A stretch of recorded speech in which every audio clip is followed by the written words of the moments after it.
Hello everyone, welcome to Pravyab Now. This is Pranav and I'm back with a new topic, new curtains and a weird hairstyle. Today's topic is mythologies and how it influences modern fiction. So let's get started.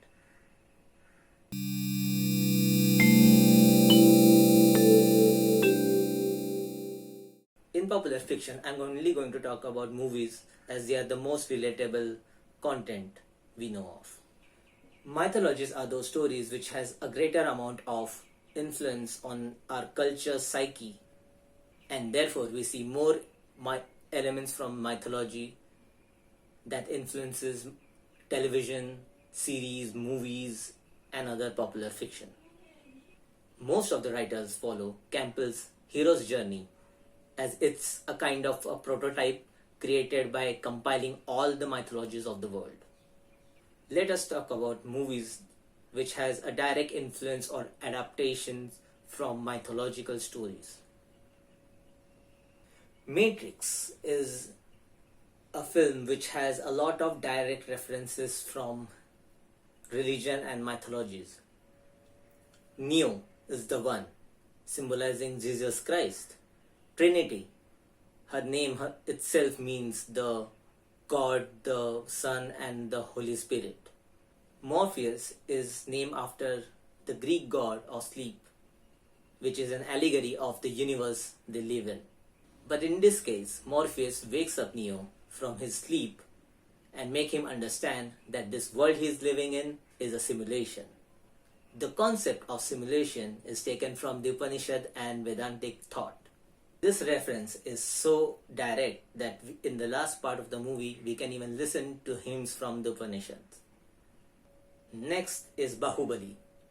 Now there are so many things to talk about this movie that it can be a separate video on it in itself. But to keep it short, let me just summarize as short as possible. Bijal Deva is Dhritarashtra, Sivagami is Kaikai, Baahubali Senior is Ram, Devasena is a combination of Sita and Draupadi, Bhallal Deva is basically Duryodhan, Katappa is Bhishma, Baahubali Junior is Krishna, Bahubali's adoptive mother is Yashoda, and Avantika she is just there. It's very interesting how they have combined both Ramayana and Mahabharata in such a way that it becomes a story of its own.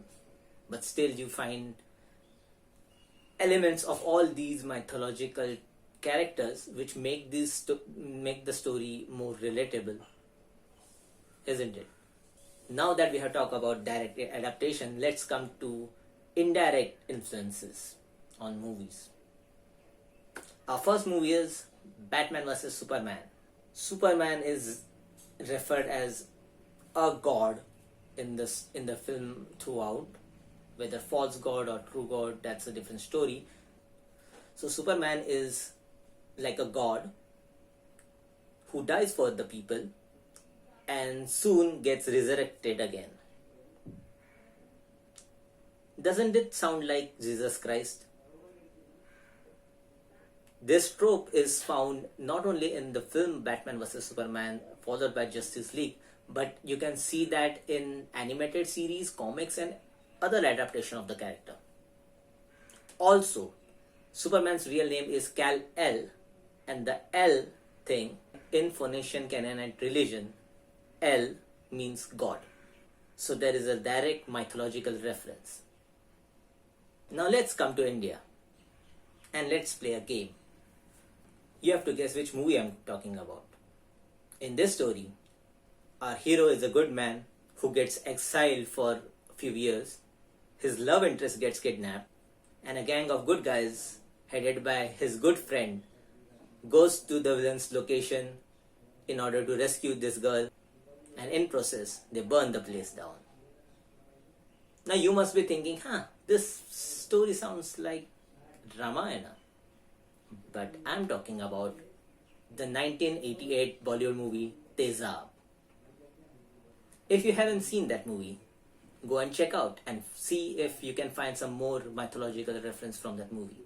What I mean to say is, mythologies influence our storytelling more than we think it does. Mostly because these stories, they are so ingrained in our culture and our psyche that we also don't recognize that, okay, this element comes from this thought which is influenced by this story or this mythology or this philosophical concept. Many writers purposely use mythological tropes for creating their characters or story, because one, it makes work easier, and second, audience easily relate to these characters and stories. Let me know in the comment section if you have noticed some similarities between mythological stories and modern fiction or popular fiction. And as always, stay tuned to Pranav Now for new episodes. Ta-da!